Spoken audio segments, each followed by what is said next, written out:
The city of Lagos buzzed as usual, horns blaring, traders shouting, pedestrians waving through traffic, and in the middle of the chaos stood a woman no one could ignore, though they tried. Her name is Madam Adanna Okoro, mother to one of Nigeria's youngest billionaires, Chike Okoro. At 60, she carried herself with grace and dignity. But that morning, instead of silk wrappers and chauffeur-driven cars, she wore a simple faded dress, a scarf tied loosely on her head, and in her hands, a small tray of roasted groundnuts. Why? She had a mission. Her only son, Chike, was finally talking about marriage. He He had introduced his mother to a stunning young woman named Kamsi, a graduate, well-dressed, polite, and according to Chike, the love of his life. But Adana wasn't convinced. She had seen too many people drawn to her son for his money, not his heart. And after losing her husband years ago to betrayal from supposed friends, Adana trusted her instincts more than anyone would. So she decided to test Kamsi herself without Chike's knowledge. That afternoon, Adana positioned herself in front of the cafe where Kamsi usually meets friends. She disguised herself as a poor street seller. Her once soft hand now smoked with charcoal from the roasted nuts. Hours passed before Kamsi arrived, stepping out of a sleek car, her heels clicking against the pavement like a queen approaching her court. She was beautiful, no doubt, but beauty alone never guaranteed loyalty. Adana took a deep breath and scuffled closer. Fine girl, abeg buy small groundnut, na just 100 naira. Kamsi looked at her with a mix of irritation and disgust. Please, madam, don't stain my dress. I don't eat such things. Her tone was sharp and dismissive. She waved her manicured hands and entered the cafe. Adana's heart sank a little, but she did not give up. For 3 more days, she returned to that same spot, selling her groundnuts and quietly observing. On the 4th day, something changed. It was raining heavily when Kamsi arrived. As she hurried into the cafe, she accidentally dropped her purse. Notes and her ID card spilled onto the wet ground. Before anyone could reach it, Adana bent slowly, collected everything and handed it back.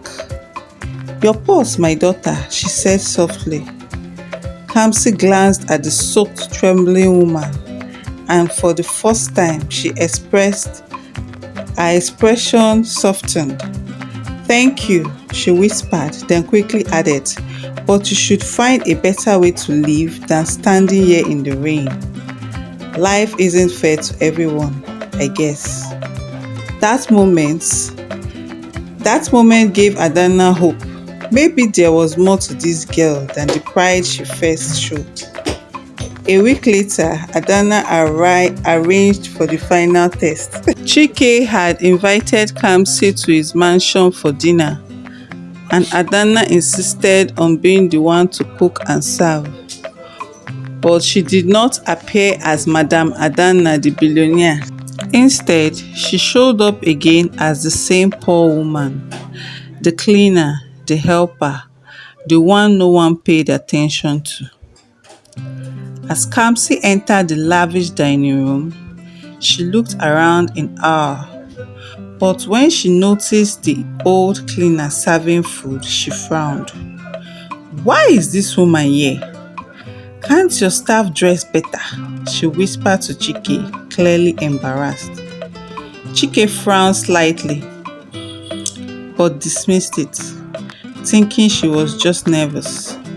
Dinner went on, Adana watched every gesture, every word, every glance between them. And then came the breaking point. Chike excused himself to take a call, leaving Kamsi alone with the cleaner. Adana deliberately spilled a little water on the table. "Oh, sorry, madam," she said, bending quickly to clean. Kamsi's eyes flared. "Are you blind? Do you know how expensive this gown is? If you stain me, you won't afford to pay for it in your lifetime." The venom in her voice was undeniable. Adana quickly finished cleaning, her heart heavy. When Chike returned, she excused herself, removed her scarf, and stood tall.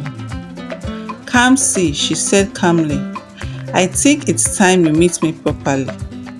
I am Adana Okoro, Chike's mother." The color drained from Kamsi's face. What? You mean you were pretending all this while?" "Yes," Adana replied firmly, "and I saw your true colors. Love is patient. Love is kind.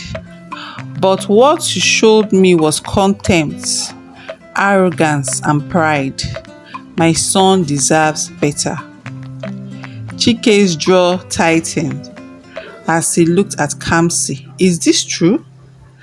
Kamsi stammered, tried to deny, then broke into tears, claiming she was just stressed, but the damage was done.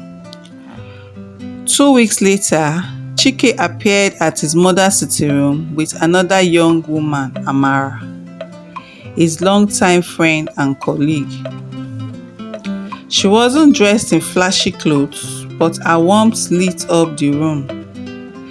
Before Chike could even explain, Amara dropped her bag and went straight to help Adana, who was struggling to lift a basket of fruits. "Let me do that for you, ma," Amara said, smiling. Adana's heart melted instantly. There was no pretense, no arrogance, just kindness.